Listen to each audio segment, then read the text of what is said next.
গেমে এরকম হ্যাকার আসলে আর গেমই খেলতে মনে চায় না। অনেকে তো এই হ্যাকারদের জন্য গেম খেলাও ছাইড়া দিছে।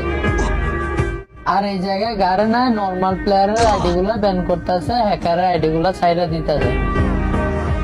অনেক নর্মাল প্লেয়ারের আইডি গুলা কিন্তু গাড়ে নাই ব্যান করছে, অথচ হ্যাকারের আইডি গুলা দেখতেছি কোনো কিছুই করতেছে না গাড়ে না। কারণা থাইকো তুমি তোমার হ্যাকার নিয়ে, যখন আমরা নর্মাল প্লেয়ার গুলা চলে যাবো তখন বুঝতে পারবো। একটা নর্মাল প্লেয়ার আর কত সহ্য করবে? আমরা বেশিরভাগ প্লেয়াররাই কিন্তু নর্মাল একটা ডিভাইস দিয়ে গেম প্লে করি।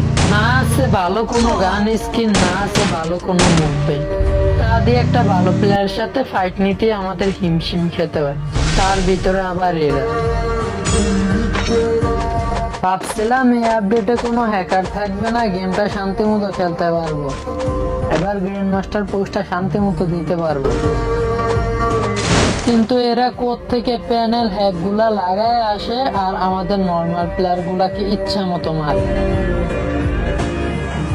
তো এই হ্যাকারের খেলাটা দেখো, এরকম হ্যাকার কিন্তু অনেকদিন পরে আসছে।